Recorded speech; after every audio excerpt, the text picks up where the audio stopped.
Shalom Beberajá. Vamos a continuar con la historia de los hebreos en Cuba,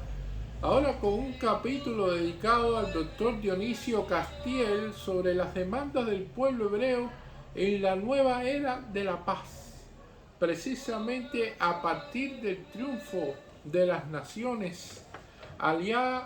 y la culminación de la Segunda Guerra Mundial. ¿Qué demandas tenía el pueblo de Israel para esta nueva era de paz, en el cual Dionisio Castiel escribe para el almanaque hebreo Vida Valera en el año 1945? Y dice así: con la terminación de la guerra en todos los frentes, las naciones democráticas y con ellas sus estadistas más insignes asumen la gran responsabilidad de echar los cimientos de una paz duradera, esta paz que todos anhelamos porque hemos presenciado los horrores de la última contienda. Debe implicar a nuestro juicio dos condiciones fundamentales. La primera consiste en asegurar por todos los medios, utilizando los recursos adecuados, tanto en el orden preventivo como represivo,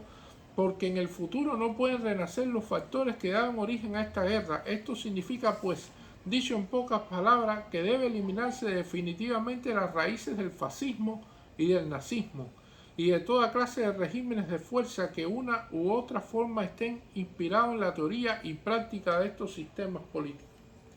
La segunda condición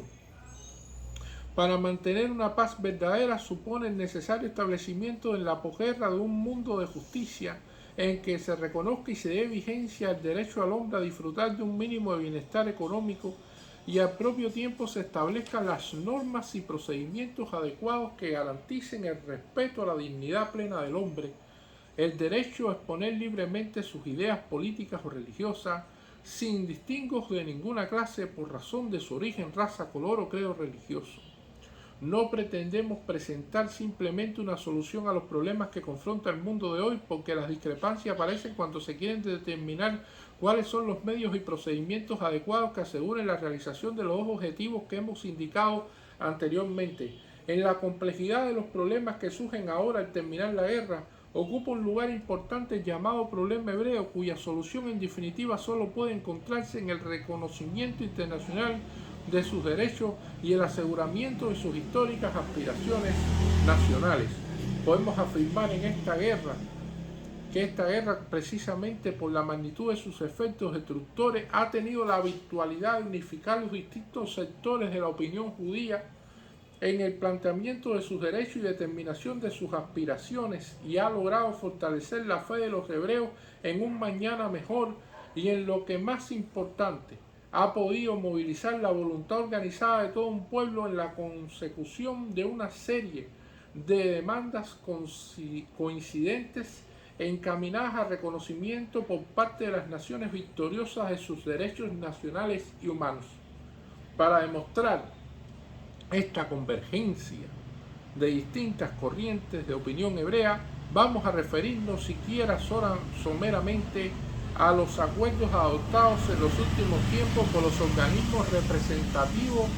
de la vida hebrea, algunos de los cuales, como el Congreso Judío Mundial, ha logrado incorporar organizadamente a los sectores mayoritarios de la población hebrea del mundo.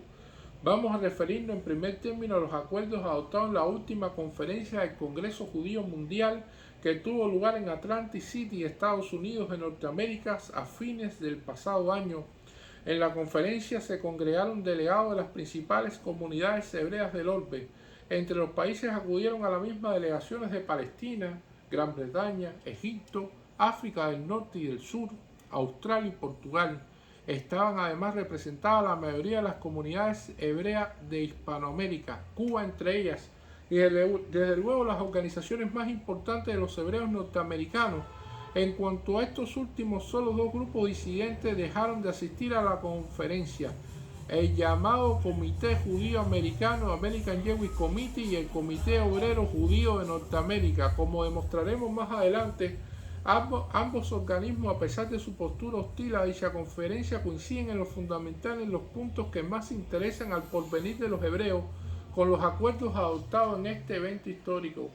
Vamos a copiar a continuación el texto literal contenido en la declaración que dio la publicidad a la conferencia después de terminar sus labores y en el cual aparecen los puntos fundamentales de su demanda a las Naciones Unidas,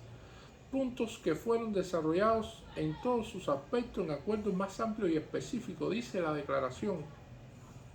el pueblo judío espera que las Naciones Unidas establezcan un nuevo y democrático orden internacional basado en las 4 libertades y en la Carta del Atlántico, incluyendo inter alia, la promulgación de una declaración de derecho internacional que asegure la plena protección de vida y libertad a los habitantes de todos los países, sin distinción de origen, nacionalidad, raza, fe o idioma, y la aplicación de esta declaración de derecho por un aparato internacional apropiado. La completa e inequívoca igualdad de derechos ante la ley y derechos para todos los ciudadanos y súbditos en todos los países, y la protección adecuada de los menesteres elementales de todos los habitantes, así como su derecho a una ocupación remunerada. El derecho inalienable de todos los grupos étnicos y religiosos de mantener y desarrollar su identidad colectiva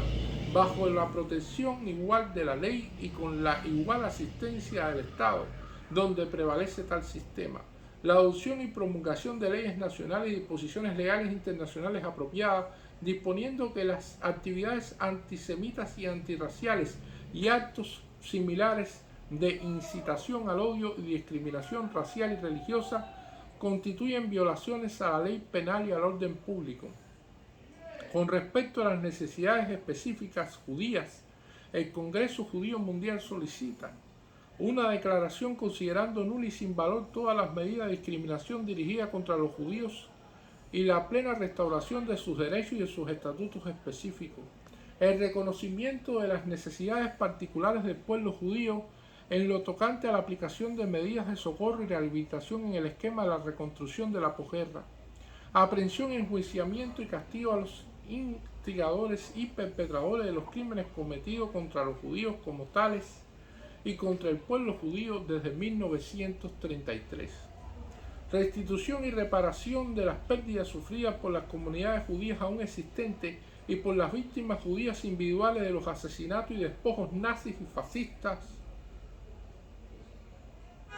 Reconocimiento del principio de que el pueblo judío tiene derecho a una reparación colectiva por las pérdidas materiales y morales padecidas por el pueblo judío con sus instituciones o por judíos individuales cuyos herederos no están en posición de presentar sus reclamaciones particulares. El establecimiento de Palestina como Commonwealth judío.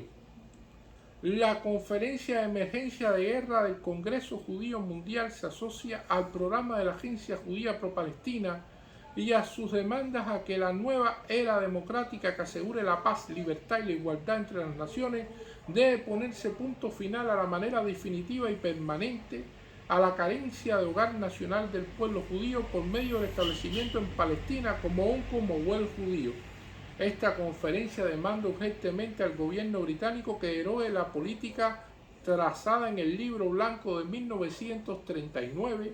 y que abra las puertas de Palestina a la inmigración y colonización ilimitada de los judíos. En el mes de febrero del año en curso, el Comité Judío Americano, American Jewish Committee, dio la publicidad del texto en su programa posguerra. Este comité, integrado en su totalidad por representativos de la clase pudiente de los hebreos, se ha caracterizado en sus proyecciones sociales por ciertas tendencias que pudieran calificarse de asimilativas, ya que a juicio de estos dirigentes, según se puede apreciar por algunas de sus manifestaciones públicas, los judíos no constituimos un pueblo o una nación, sino comunidades que mantienen un nexo común, la religión que profesan. No obstante esta postura errónea en el enfoque de la realidad judía, los puntos contenidos en su programa de posguerra coinciden en lo fundamental con los pronunciamientos de la conferencia de Atlantic City. Como prueba de lo que acabamos de exponer, vamos a copiar en forma resumida el contenido de su programa mínimo. Primero, la Organización Internacional de las Naciones debe constituir una comisión permanente que vele por el cumplimiento del principio de la igualdad de los hombres de todos los credos y razas. Segundo, que el organismo internacional se manifieste en contra de toda propaganda antisemita organizada y declare que tal propaganda, a la vez que se opone a los principios e intereses de la democracia, constituye un peligro para la paz y seguridad del mundo. Tercero, interesa la abrogación de todas las leyes raciales en, en los tratados internacionales que se celebren en el futuro. Se reconoce el derecho de los hebreos a la reparación por los daños sufridos a consecuencia de las persecuciones. Que se reconozca el derecho de los hebreos, aún de los que han perdido su ciudadanía, a regresar al país de su procedencia. No obstante ello, se declara que no debe ser obligatorio el regreso y que se les permite a los refugiados continuar residiendo, si esta es su voluntad, en los países donde se encuentren. Se demanda el establecimiento de una comisión permanente nominada por la Organización Internacional de las Naciones que tenga a su cargo los asuntos relacionados con la inmigración en los distintos países, a fin de que mediante el estudio de las posibilidades inmigratorias de cada país pueda abrir sus puertas para aquellos que han sufrido las persecuciones nazis. Se declara que Palestina debe ser el centro nacional hebreo, tal como fue prometido en la Declaración Balfour, y que se permita la inmigración y colonización hebrea en ese país sin obstáculo alguno, que las Naciones Unidas se responsabilicen proteger a los hebreos carentes de ciudadanía que se encuentran disgregados en todos los países. Se reclama el derecho de estos hebreos a disfrutar de la protección de los gobiernos en cuyos países residan. Y 9. Se reclama el castigo a los criminales de guerra. Vamos a concluir aquí este proceso y entonces vamos a continuar la semana que viene con la segunda parte de este artículo. Muchas gracias.